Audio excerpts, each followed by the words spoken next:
결국 10만 명이 넘었습니다. 불과 일주일 만에 확진자가 2배로 뛰었습니다. 이 같은 이른바 더블링 현상은 한 달 가까이 이어지고 있습니다. 확산세가 무섭지만 정부는 민생이 더 어렵다고 판단한 것 같습니다. 내일부터 다중이용시설 영업시간을 밤 10시까지로 1시간 늘렸습니다. 첫 소식 유한울 기자입니다. 식당과 카페, 실내 체육시설도 이제 밤 10시까지 문을 열 수 있습니다. 감염 위험이 낮다고 판단한 시설들을 빼고 밤 9시로 묶어놨던 걸 모두 1시간 연장했습니다. 바로 내일부터 적용됩니다. 지난해 연말엔 주말 이동량을 우려해 토요일 0시부터 거리 두기를 강화한 적이 있는데 이번엔 민생을 이유로 상반된 결정을 내렸습니다. 하루라도 먼저 민생의 숨통을 틔워드리고 유행 상황을 충분히 관찰하는 시간을 갖기 위해서 내일부터 3월 13일까지 약 3주간 적용합니다. 그 대신 사적 모임은 계속해서 6명까지만 가질 수 있습니다. QR코드는 내일부터 식당과 카페 등 방역 패스 적용 시설에서만 사용됩니다. 확진자 본인이 동선을 기입하는 걸로 역학조사 방식이 바뀌면서 QR코드도 확진자와 접촉한 사람을 추적하는 데 쓰지 않겠다는 겁니다. 안심콜과 출입 명부도 마찬가지입니다.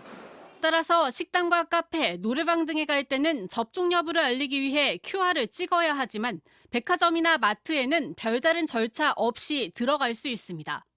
원래 다음 달부터 적용하려던 청소년 방역 패스는 4월 1일부터 시행합니다. 현재 진행 중인 방역 패스 반대 소송을 고려했습니다. 3월 1일 날 시행하기에는 서울과 경기가 제외되는 지역적 이 지역별로 다른 상황과 현장의 혼선들이 발생될 수 있기 때문에 정부는 방역 패스 전반에 대한 조정도 확산 상황을 보며 계속 검토하겠다고 밝혔습니다. JTBC 유한울입니다. 그동안 정부는 시간 제한이 인원 제한보다 방역에 더 효과적이라고 밝혀왔습니다. 그런데 오미크론 대유행이 한창인 지금 더 효과적인 방법을 도리어 풀기로 한 겁니다. 전문가들은 그 배경에 의문을 제기합니다. 윤영탁 기자입니다. 이번 주 초부터 정부 내부에선 방역 완화 이야기가 흘러나왔습니다. 당국은 방역 상황이 안정적이라고 연일 강조했습니다. 하지만 방역 관련 논의가 이루어져야 할 일상회복지원위원회는 어제서야 열렸습니다. 전문가들의 의견을 듣기도 전에 정부가 답을 미리 내놨다는 지적이 나왔습니다. 일부 위원은 이에 반발해 자문위원직을 물러나기도 했습니다. 딱 그런 것만은 아닌데 어쨌든 이제 그 거리두기 완화에 대한 그 사인을 정부가 주는 부분에 대해서 상당히 반발을 한 측면도 있고요. 특히 오미크론 변이 확산에 대한 정확한 근거 없이 방역 완화가 결정됐다는 비판이 많습니다. 매주 2배씩 확진자가 증가하고 있고 정점이 언제인지도 아직은 잘 모르는 상황입니다. 방역 당국은 사적 모임 인원수를 줄이는 것보다 영업시간을 제한하는 게 방역 효과가 더 크다고 밝혀왔습니다. 그런데 되레 오늘 영업 제한 시간만 늘렸습니다. 이번엔 계도 기간 없이 이례적으로 당장 내일부터 바로 시행합니다. 지금 올라가고 있는데 완화된 시그널이니까 이게 이해가 안 돼요. 대선하고 연결돼서 그런 거 아닌가 하는 합리적 추론을 하게 되는 것이고. 그런데도 여당에선 방역 완화가 충분치 않다는 비판이 나왔습니다. 이재명 후보는 3차 접종자 대상으론 자정까지 영업을 해도 아무 문제가 없다고 했고 송영길 대표는 겨우 1시간 늘렸다면서 매우 실망스럽다고 밝혔습니다. 과학적으로 세워야 할 방역 정책이 선거를 앞두고 여론과 정치 논리에 휩쓸리고 있다는 지적이 나옵니다. JTBC 윤영탁입니다. 이재명, 윤석열 두 후보가 호남과 영남을 각각 찾았습니다. 두 후보 소식을 현장에서 취재하고 있는 황예린, 최수영 기자를 차례로 연결해 보겠습니다. 일단 양쪽 모두 많은 사람들이 보이는군요. 황예린 기자, 이재명 후보는 지난 4일간 서울에 머물렀는데 바로 호남으로 간 겁니까? 네, 이재명 후보는 1박 2일 일정으로 호남을 찾았습니다. 순천에서 시작해 목포, 나주를 거쳐 지금은 광주 5.18 민주광장에서 시민들을 만날 예정인데요. 현재는 호남 출신 이낙연 총괄선대위원장이 먼저 유세에 나선 모습입니다. 마침 이재명 후보가 등장하는 모습이 보이기도 하는데요. 이 후보는 유세에서 남부 수도권을 만들어 지역 경제를 살리겠다고 강조하고 나서기도 했습니다. 직접 들어보시죠. 남부에 또 하나의 수도권을 만들어서 이 지역 사람들이 수도권에 이사가지 않아도 먹고 살 수 있는 그런 나라, 남부 수도권 균형 발전 제가 책임지겠습니다, 여러분. 이 후보가 서울에 이어 호남을 찾은 건 핵심 지지층 결집이 시급하다는 판단 때문으로 보입니다. 역대 대선에서 민주당이 승리했을 땐 호남에서 90%가량의 압도적인 지지를 받은 경우가 더 많았습니다. 그런데 이 후보에 대한 호남의 지지가 예전 대선만 못하다는 분위기가 감지된 건데요. 오늘 한 여론조사에선 윤석열 국민의힘 후보가 호남에서 30% 넘는 지지를 받은 걸로 나오기도 했습니다. 국민의힘은 최근 광주에 복합 쇼핑몰을 유치하겠다는 등 공약을 여러 가지로 내세우고 있어 호남 지역에 상당히 공을 들이고 있는 모습입니다. 네, 요 며칠 사이에 복합 쇼핑몰 유치가 갑자기 현안이 됐는데 지역에서는 이거 어떻게 받아들이고 있습니까? 네, 민주당 광주시장 측은 복합 쇼핑몰 유치 문제가 급한 현안이 아니었는데 국민의힘이 논란으로 띄운 거란 입장을 보였습니다. 윤 후보의 적폐 수사 발언으로 호남의 민심이 안 좋아지자 이걸 뒤집기 위해 제안했다는 건데요. 민주당 소속인 이용섭 광주시장은 복합 쇼핑몰 유치는 광주시가 이미 추진 중인 문제라며 국민의힘을 향해 갈등을 조장하지 말라고 비판하기도 했습니다. 네, 다음은 윤석열 후보 쪽으로 가보겠습니다. 최수영 기자, 윤석열 후보가 지금 대구에 있는 겁니까? 네, 맞습니다. 윤석열 후보는 지금 이곳 대구 동성로에서 유세를 하고 있습니다. 지금 제 뒤로 그 유세하고 있는 모습이 보이는데요. 유세는 조금 전인 7시 20분쯤 시작을 해서 한참 이렇게 진행을 하고 있습니다. 네, 모습이 보이죠? 지금 보시는 것처럼 이곳에는 굉장히 많은 인파가 몰려 있습니다. 팬클럽뿐만 아니라 이곳 주민들, 특히 젊은 청년들이 많이 나와 있는 모습이 보입니다. 제가 조금 전까지 윤석열 후보의 유세를 들었는데 방금 직전까지도 민주당과 이재명 후보를 향해서 강도 높은 비판을 쏟아냈습니다. 정부의 실정을 부각하면서 정권 심판, 정권 교체를 강조했습니다. 사실 윤석열 후보는 공식 선거운동에 들어서면서 이재명 후보를 향해서 발언 수위를 상당히 높이고 있는데요. 오늘도 유세마다 각을 세웠습니다. 이 부분은 한번 들어보겠습니다. 저 대장동 부패 세력의 몸통을 대통령 후보로 선출하는 저런 돌연변이 정당에 대해서 우리 경북이께서 일치 단결해서 강력한 심판을 해 주십시오. 네, 지금 이곳 현장에는 이준석 국민의힘 대표도 함께 합동 유세를 하고 있습니다. 이 합동 유세가 끝나면 이준석 대표는 따로 이곳 동성로 곳곳을 다니면서 주민들을 만날 예정입니다. 네, 박정희 전 대통령 생가도 찾았다고 들었는데 어떤 얘기를 했습니까? 네, 먼저 윤석열 후보는 오늘 대구 경북 곳곳을 돌았습니다. 공지된 일정만 9곳이었습니다. 특히 막판에는 대구 지하철 참사 19주기를 추모하기 위해서 중앙역을 방문하는 일정까지 추가가 됐는데요. 그만큼 많은 시간을 시간 단위로 쪼개면서 지금 일정을 소화하고 있는 상황입니다. 그중에서도 특히 관심이 모아졌던 건 박정희 전 대통령의 생가를 방문하는 일정이었습니다. 윤석열 후보는 이곳에서 박 전 대통령의 산업화의 업적을 강조를 했습니다. 또 유세에서는 박근혜 정부와 현 정부를 비교하면서 마찬가지로 정권 교체를 강조했습니다. 이 부분까지 한번 들어보겠습니다. 박정희 대통령의 경제사회 혁명을 지금의 시대에 맞춰서 다시 꼼꼼하게 제대로 배워야 되겠다는 그 생각을 갖게 됐습니다. 오히려 박근혜 대통령 시절보다 주 36시간 이상의 양질 일자리는 더 줄었습니다. 도대체 뭘 한 겁니까? 네, 제가 오늘 윤석열 후보의 유세를 계속 따라다녀 봤는데요. 윤석열 후보는 유세 마지막마다 그 어퍼컷 세레머니를 빼놓지 않았습니다. 사실 이 제스처를 놓고도 여러 말이 나오고 있는데 민주당은 정치 보복의 의지다라는 얘기를 하고 있지만 국민의힘은 그만큼 자신감의 표현이다라고 설명을 했습니다. 네, 두 후보가 유세전 펼치고 있는 광주와 대구가 모두 뜨겁습니다. 잘 들었습니다. 캠프나우였습니다. 더불어민주당이 17조 원 규모의 추가 경정 예산안 처리를 촉구하며 철야 농성에 들어갔습니다. 앞서 민주당이 단독 처리하겠다며 야당을 압박하면서 국회 예산결산위원회 전체 회의가 열리기도 했습니다. 하지만 국민의힘은 방역지원금 규모 등의 이견이 크다며 반발했고 결국 국민의힘 소속 이종배 예결위원장이 회의를 중단시켰습니다. 민주당은 전체 회의를 다시 열 것을 요구하며 예결위 회의장에서 농성을 벌이고 있습니다. 네, 이번 주 JTBC의 국민채점단은 대선 후보들의 10대 공약을 평가했습니다. 어제부터 진행하고 있는 온라인 패널 조사를 지금 마감하겠습니다. 결과는 잠시 뒤에 전해드리겠습니다. 중국이 최근 개봉한 영화에서 한국 쇼트트랙 선수들을 반치광으로 묘사했습니다. 베이징시가 시나리오부터 제작까지 다 맡은 걸로 알려졌습니다. 명예훼손이란 비판이 쏟아졌고 국제올림픽위원회 IOC에 고발도 당했습니다. 정재용 기자입니다. 쇼트트랙 경기가 펼쳐집니다. 붉은색 옷을 입고 앞서 달리던 중국 선수를 태극마크를 단 한국 선수가 뒤에서 발을 걸어 넘어뜨립니다.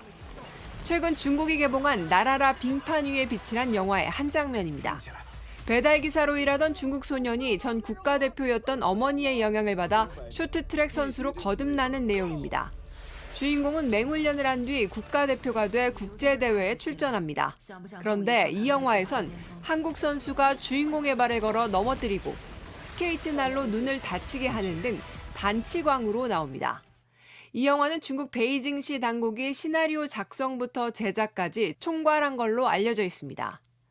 서경덕 성신여대 교수는 이 영화의 문제점을 고발하는 메일을 국제올림픽위원회 IOC에 보냈습니다. 올림픽이 열리는 기간 중에 이런 영화가 개봉됐다는 자체는 한국 쇼트트랙 선수에 대한 명예훼손이라고 생각이 듭니다. 또 서 교수는 이 영화의 지원을 베이징시에서 했다는 건 올림픽 정신에도 위배되는 것이라고 비판했습니다. 서 교수는 IOC에 베이징시와 베이징 올림픽 조직위원회 측에 강하게 경고해 이런 파렴치한 행위가 일어나지 않도록 해달라고 요청했습니다. JTBC 정재윤입니다. 1980년대 대도로 불렸던 조세형 씨가 또 붙잡혔습니다. 출소한 지 불과 한 달 만입니다. 이혜성 기자입니다. 한때 유력 인사 집만 골라 털었다는 조세형 씨. 드라이버 하나 있으면 어떤 문이든 딸 수 있다는 얘기도 있었습니다. 그렇게 훔친 돈을 가난한 사람들에게 나눠줘 대도로 불렸습니다. 올해 84살 왕년의 대도는 또 도둑질을 하다 붙잡혔습니다. 주택 3곳에 들어가 3천만 원 넘는 금품을 훔쳤습니다. 현금도 있고 비금속도 있고 명품 가방도 있고 그래요. 경찰은 지난달 피해 주민 신고를 받고 공범 A씨를 먼저 검거했습니다. 이후 일당을 추적해보니 조 씨였습니다. 1982년 처음 구속돼 15년 동안 복역했습니다. 출소 뒤엔 한때 대도, 의적으로 불렸던 유명세로 경비업체 고문으로 변신했습니다. 또 그동안 죄를 속죄하겠다며 선교 활동을 하기도 했습니다.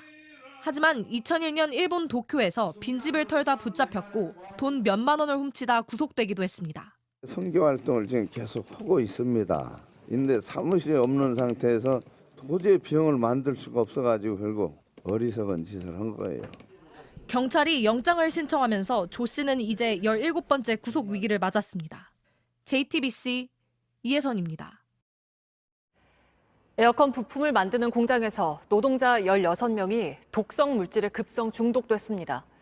회사가 직원들에게 방독 마스크를 제대로 주지 않았다거나 내부 환기가 잘 안 됐다는 정황도 나왔습니다.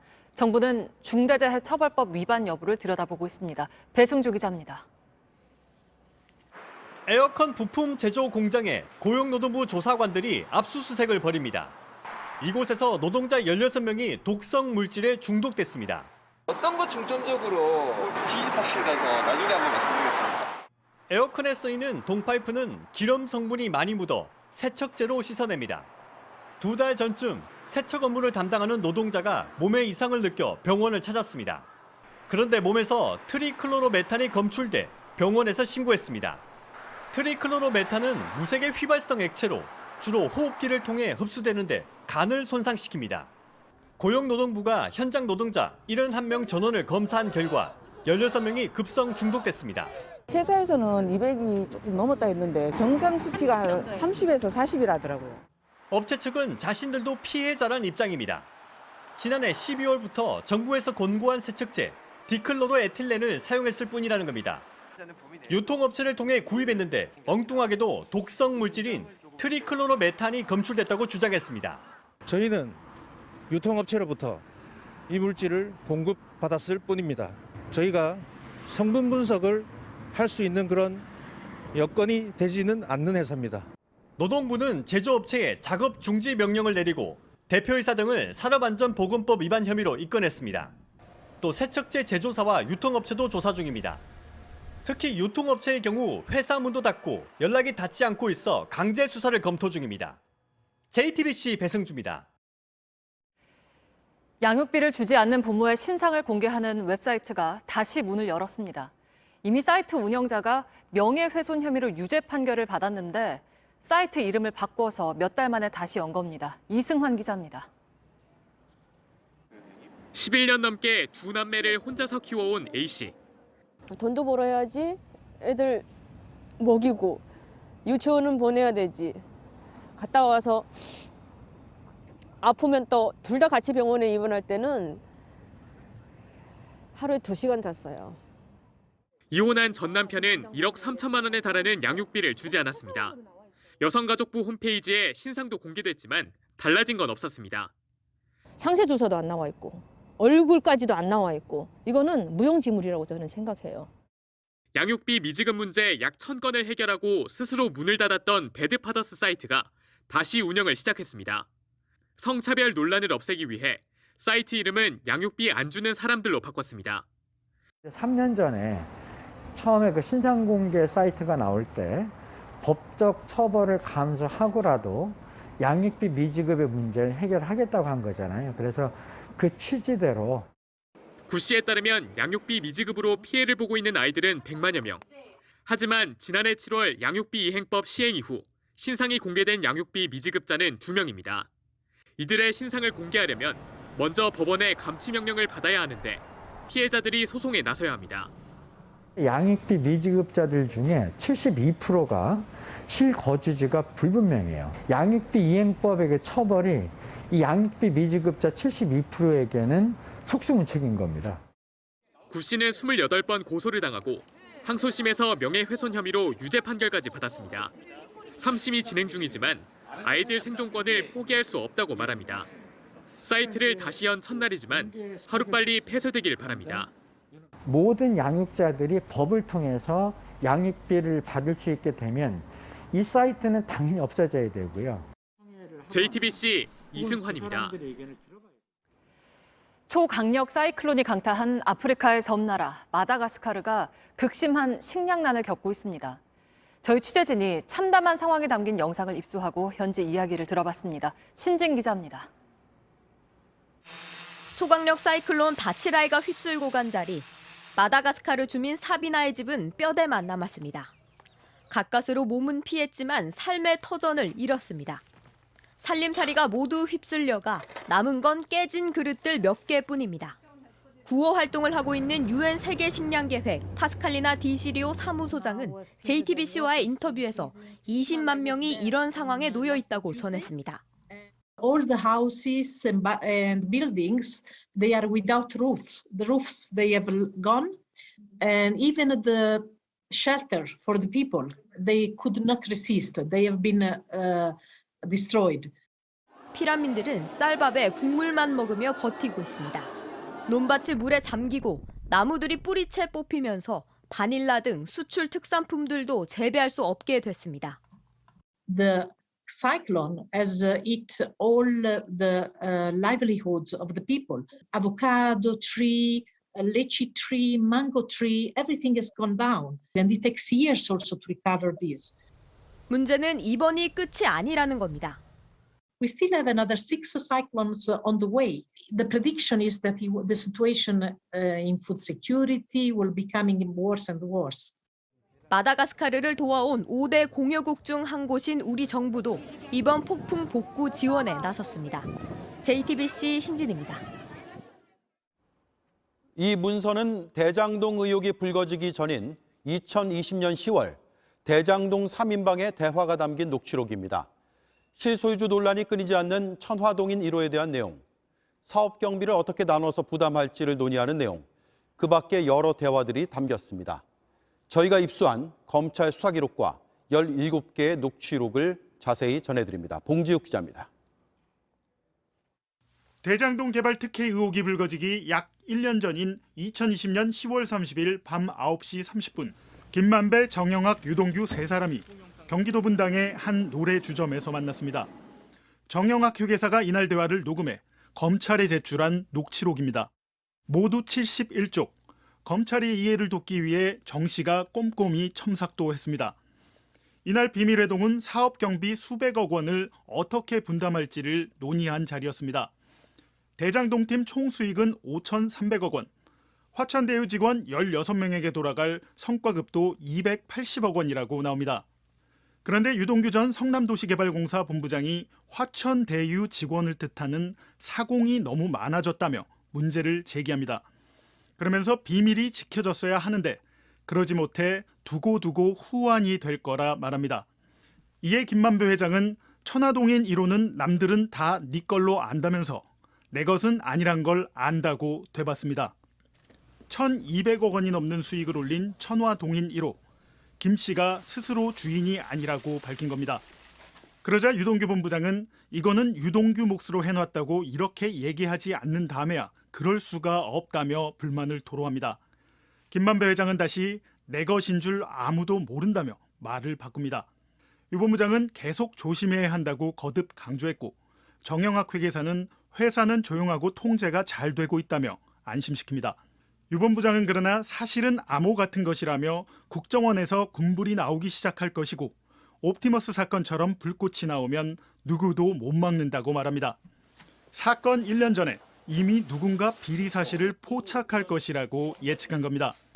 김 회장이 유 본부장에게 약속한 금액은 모두 700억 원. 큰 돈을 탈 없이 어떻게 전달할지까지 논의됐습니다. 노래방 녹취록은 유동규 본부장과 김만배 회장의 배임 혐의를 입증할 결정적 증거로 꼽히지만 당사자들은 증거 능력을 부인하고 있습니다. 비슷한 시기 다른 녹취록에도 천화동인 1호의 700억 원은 유동규 본부장 몫이라는 내용이 나옵니다. 검찰 역시 이 같은 내용을 유 본부장의 공소장에도 적었습니다. 하지만 유 본부장만 믿고 이 같은 대형 사업을 진행했겠냐는 의혹도 있습니다. 유동규 본부장의 윗선에 대한 수사는 진술과 증거가 뚜렷하게 없어 사실상 가로막힌 상태입니다. JTBC 봉지욱입니다. 네, 오늘부터 벽보 전쟁이 시작됐습니다. 이렇게 거리에서 대선 후보들이 내세운 사진과 문구 등을 볼 수 있습니다. 이 한 장에 압축해놓은 저마다의 전략, 김소영 기자가 정리했습니다. 오늘부터 20일까지 전국 8만 4천여 곳에 대선 후보들의 선거 벽보가 붙습니다. 가로 52, 세로 76cm의 벽보 한 장이 전국 각지에서 후보들을 대신해 유권자를 만납니다. 위기에 강한, 유능한 경제 대통령이란 슬로건으로 행정 경험을 내세운 민주당 이재명 후보. 경선 포스터와 같은 사진인데 젊어 보이게 머리색을 입혔습니다. 5년 전 문재인 대통령이 썼던 노란색 기호는 그대로 썼습니다. TV 광고에서도 진정성을 강조합니다. 저는 교복을 입어보지 못했습니다. 제가 하는 모든 일은 우리의 삶, 우리 서민들의 삶과 이재명의 참혹한 삶이 투영되어 있습니다.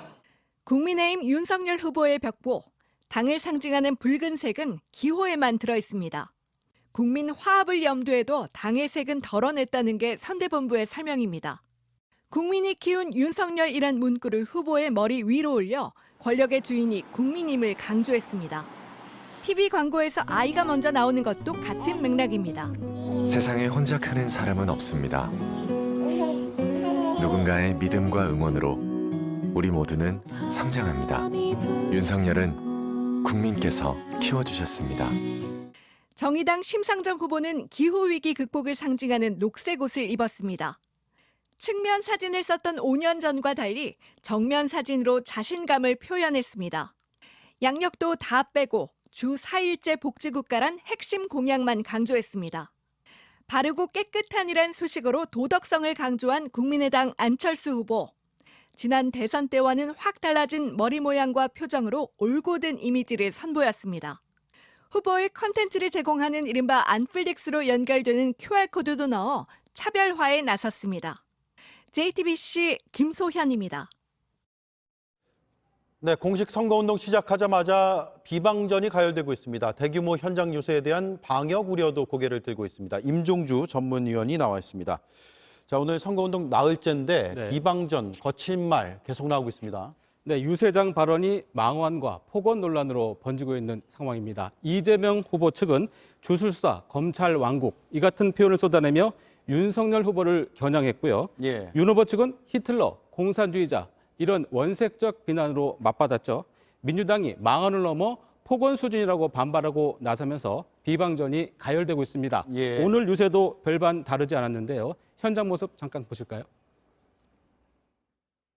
사람 뒷조사하고 사람들 후벼 파서 죄 차단해서 벌 주던 검찰총장이 특권과 반칙에 유능한 것을 유능한 경제 대통령이라고 하면 네, 표현이 선명하면 유권자들에게 뭐 설득력은 있겠죠. 하지만 네. 검증과 좀 거리가 있는 비방은 삼가야 될 것 같습니다. 네, 그렇죠. 그 네거티브전은 검증의 측면도 분명히 있습니다. 그러나 비방이나 조롱은 검증과는 거리가 멀겠죠. 유권자의 판단을 흐리게 하고 선거를 흑색으로 만드는, 혼탁하게 만드는 주범입니다. 네, 그리고 저는 방역도 걱정이더라고요. 사람들이 많이 모이는데 마스크를 뭐 쓰지 않거나 이런 네, 경우도 그렇죠. 있어서요. 그 후보자와 유권자가 직접 소통하는 것은 매우 중요한 일입니다. 그러나 오미크론이 전방위로 확산하고 있는 상황에서 밀집해서 구호들을 외치는 것을 보면 방역 당국이 우려할 수밖에 없을 겁니다. 네, 워싱턴 특파원 다녀오셨잖아요. 네. 미국 보면 어떻습니까? 미국도 코로나 확진자가 많을 때 대선을 치르지 않았습니까? 네, 그렇죠. 2020년 대선 때 제가 현장에서 취재를 하면서 지켜봤는데요. 당시 트럼프 전 대통령이 코로나가 확산하고 있는데도 아랑곳하지 않고 대규모 군중 집회를 강행해서 여러 가지 비판을 받은 바가 있습니다. 다만 바이든 대통령은 당시 타운홀 미팅 같은 것을 활용을 했습니다. 방역 수칙을 지켜가면서 정책을 설명하고 그게 TV로 중계되는 그런 모습을 본 적이 있습니다. 또 TV 토론도 여러 면에서 좋은 대안이 될 수 있을 것입니다. 네, TV 토론이 무산되는 경우도 있고 그래서 아쉬운데 지금 남은 게 3번밖에 없습니까? 네, 그렇죠. 지금 TV 토론 2번 했고요. 앞으로 남은 게 3번입니다. 이대로라면 역대 최저 수준입니다. 지금이라도 후보들이 새 과시에 나서기보다는 더 많은 토론으로 정책과 공약을 펼치는 게 바람직한 모습일 것입니다. 네, 임종주 전문위원이었습니다. 잘 들었습니다. 네. 어제 저녁 대전의 한 공사장에서 여우가 발견됐다는 제보가 들어왔습니다. 멸종된 걸로 알려진 야생 여우인가 싶어서 저희 취재진이 국립공원관리공단에도 알렸는데요. 알고 보니 근처 주민이 맡아 키우던 중에 탈출한 여우였습니다. 정영재 기자입니다. 공사장 자재 더미 사이에 회색 털로 덮인 동물이 움츠려 있습니다. 여우처럼 생겨 119 구조대가 출동해 붙잡았습니다. JTBC 취재진도 현장으로 갔습니다. 우리 안에서 카메라를 빤히 쳐다봅니다. 처음에는 개를 오인해서 잘못 신고한 줄 알았어요. 근데 현장에 도착해서 확인해 보니까 진짜 여우더라고요. 야생 여우가 멸종한 만큼 보전 사업 중인 국립공원관리공단에 알렸습니다.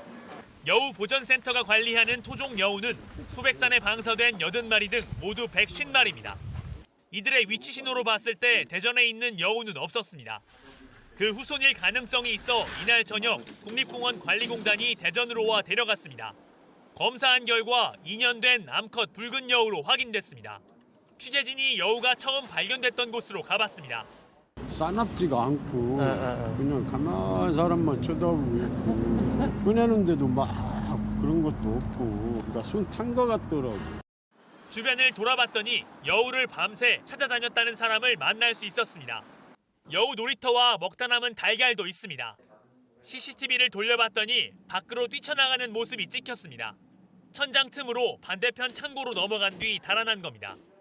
제가 이제 이게 기른 지 한 일주일 정도 됐는데 잠깐 좀 맡아달라고 그래서 맡아줘서 기르는 과정에 청소하고 하는 과정에서 탈출한 것 같아요. 멸종 위기종으로 관리돼 보전 사업을 하는 건 45종 유전자 중 동북아 지역에 살고 있는 한국 여우 한 종만 해당합니다. 나머지 여우들은 신고만 하면 기를 수 있습니다. 국립공원관리공단은 여우 유전자를 분석해 한국 여우가 아니면 주인에게 돌려주기로 했습니다. JTBC 정영재입니다. 안 오른 게 없을 정도로 물가가 비상인데 이젠 소주값도 오릅니다. 공장에서 나오는 가격이 한 병당 80원가량 오르면서 편의점이나 슈퍼에선 몇백 원, 식당이나 술집에선 1,000원 정도 오를 수도 있습니다. 신수빈 기자입니다. 지금 편의점 소주 가격은 1,800원인데요. 한 달 안에 여기서 100원에서 200원 정도 더 오를 것으로 보입니다. 당장 다음 주 수요일부터 공장 출고가가 7.9% 오르기 때문입니다. 다음 주 수요일부터 출고가가 오르는 건 참이슬과 진로 소주입니다. 360ml짜리 참이슬 한 병 출고가가 1,166원으로 지금보다 85원 정도 오릅니다. 하이트 진로 측은 이번 달부터 소주의 원료인 주정값이 평균 7.8% 올랐고 병뚜껑 가격과 공병을 회수할 때 드는 취급 수수료 등도 올랐기 때문이라고 설명했습니다. 소비자들이 체감하는 인상폭은 출고가보다 더 클 것으로 보입니다. 3년 전 소주 출고가가 6.45% 올랐을 때도 편의점 가격은 8.4%인 140원이 올랐고 식당과 술집 가운데는 1,000원 올린 곳도 적지 않았습니다.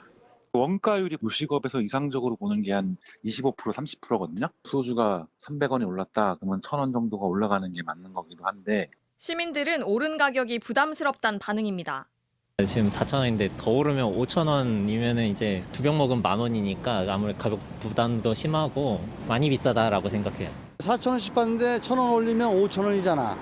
그럼 4,000원하고 5,000원하고는 천지 차이지. 롯데 칠성음료를 포함한 다른 소주 제조업체들도 가격 인상을 고민하고 있다고 밝혔습니다. 4월엔 맥주에 붙는 세금도 리터당 20.8원 높아져 맥주값도 오를 가능성이 큽니다. JTBC 신수빈입니다.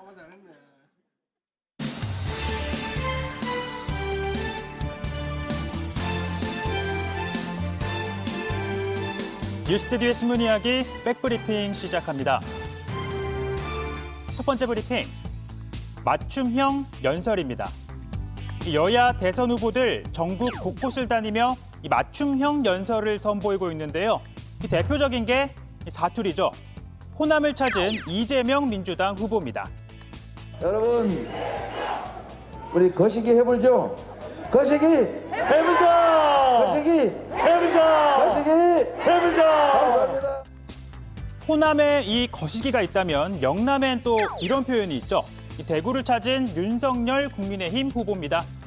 민주당 정권 5년으로 이 망가진 대한민국, 망가진 대구를 그야말로 단디해야 되는 선거입니다, 여러분.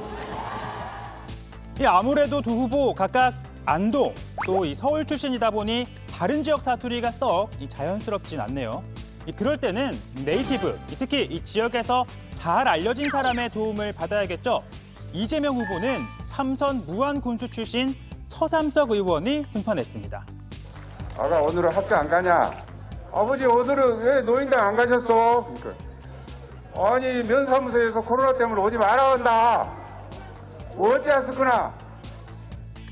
그리고 윤석열 후보는요, 역시나 삼선 경북지사를 지낸 김관용 전 지사가 나섰네요. 상주 생기고 나서 사람들 제일 많이 왔네. 와, 상주 겁난다. 제가 경상북도 도지사를 3번 했어요. 아시지요, 누군지? 나 모르면 간첩이지 뭐. 그뿐만이 아닙니다. 지역 주민들의 향수를 자극할 수 있는 인사를 소원하기도 합니다. 김대중 대통령께서 목포에서 국회의원 처음 출마했을 때 이런 말씀을 했어요. 야, 목소리까지 흉내내서 한번 말씀드릴게요. 여러분, 공화당 상징이 황소입니다. 그런데 가만히 보시오. 황소에 콧뚜레가 없어요. 내가 국회 들어가면 콧뚜레부터 흘러요. 네, 이거 비슷한가요? 그리고요, 지역구 국회의원을 단상 위로 부르는 것도 이 대표적인 지역 맞춤형 유세죠. 상주 문경 일꾼인 우리 이미자 의원, 저와 국민의힘의 귀염둥이고 어떻게 이렇게 훌륭한 사람을 뽑았는지 우리 상주 문경 시민 여러분께 감사드립니다. 그렇다면 이 젊은이들이 많은 곳에선 어떤 연설이 제격일까요? 홍대를 찾은 이재명 후보입니다. 야, 힘이 든데 힘내라고 힘이 나냐? 네, 이 누굴 따라한 것 같긴 한데요. 이 누굴까요? 직접 한번 다시 들어보시죠. 펭수가 그러더라고요. 야, 힘이 든데 힘내라고 힘이 나냐? 네, 뭐 펭수 비슷한가요? 자, 이렇게 유권자 눈높이에서 이 맞춤형으로 소통해 보려는 노력, 누가 당선이 되더라도 계속 쭉 이어가줬으면 하는 바람입니다. 다음 브리핑은요, 아무튼 홍보입니다. 보신 것처럼 유세 현장엔 여야 의원들 대거 지원 사격에 나서는데요. 이재명 후보의 정치적 고향인 성남에서 이 마이크를 잡은 김성원 국민의힘 의원, 목청을 한껏 높입니다. 이재명의 심장인 성남에서 어퍼컷을 날릴 수 있지 않겠습니까? 여러분들 소망 높이 들고 이재명을 외쳐주시오 여러분. 싸늘하다. 가슴에 비수가 날아와 꽂힌다. 네, 분위기 싸하죠. 이 후보 비판에 너무 몰두하다 헷갈린 거겠죠. 이 주변 반응을 알아챈 김 의원 자신을 질책합니다. 미쳤어. 윤석열을 외쳐주시오. 시작. 그리고 민주당의 광화문 유세 현장에 나온 홍영표 의원, 이재명 후보가 이 경제를 살릴 적임자라고 외치는데 무역이 우리가 수출을 시작한 이래 사상 최대의 성과를 올렸습니다. 이것을 이재명 대통령같이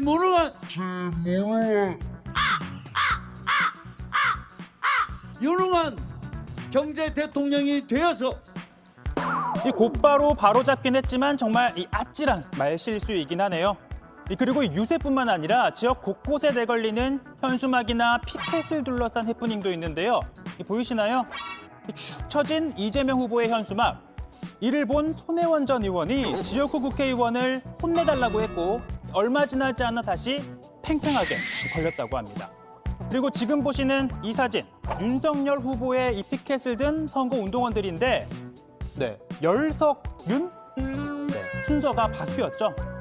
자, 아무튼 이 의원들의 말실수든 이처럼 늘어진 현수막, 순서가 바뀐 피켓이든 어쨌든 한 번은 더 보게 했으니 아무튼 홍보, 이 홍보는 잘 된 셈 아닐까 싶기도 합니다. 오늘 백브리핑은 여기까지입니다.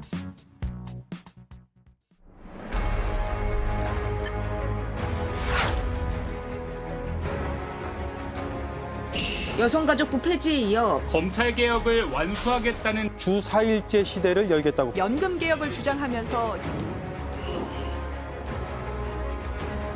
탈모 치료해준다는 건 체육 관련 시설에서 소득 공제를 해준다. 훈장병들 뭐 월급 200만 원 일하라 했는데 사실 기억에 남는 건 없어요. 너무 좀 터무니없다라는 생각을 많이 했거든요. 현실적으로 가능한지 많은 생각이 들었어요. 좀 더 면밀하게 봐야 될 것 같아요. 채점단은 공약을 평가했습니다.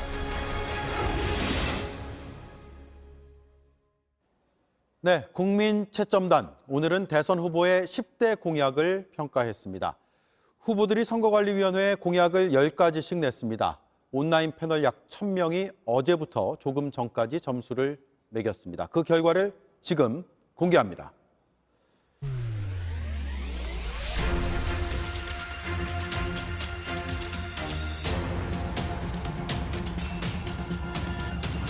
네, 이재명 61.6, 심상정 60.3, 안철수 59.8, 윤석열 59.7점이었습니다.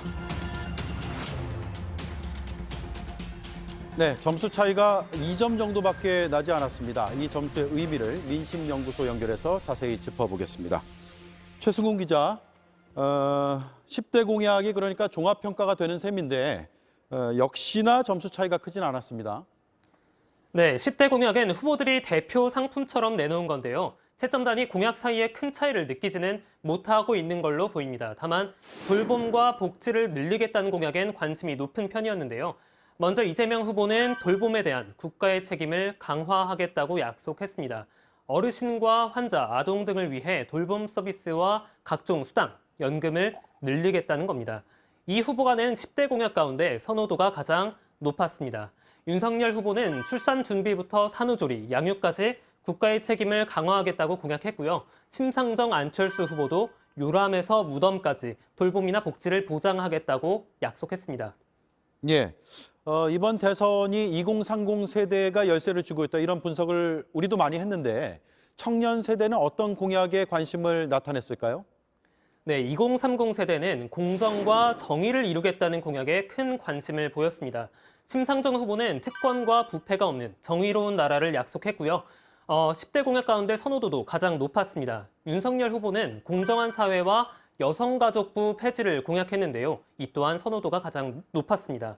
안철수 후보는 강성 귀족 노조를 혁파하고 공정시장 경제를 확립하겠다고 했고요. 이재명 후보는 노동자와 자영업자를 차별하지 않고 일하는 사람 모두에게 권리를 보장하겠다고 약속했습니다. 네, 국민 채점단 오늘이 최종 평가입니다. 지금까지 매주 공약의 점수를 매겨왔는데 종합해보면 어떻습니까?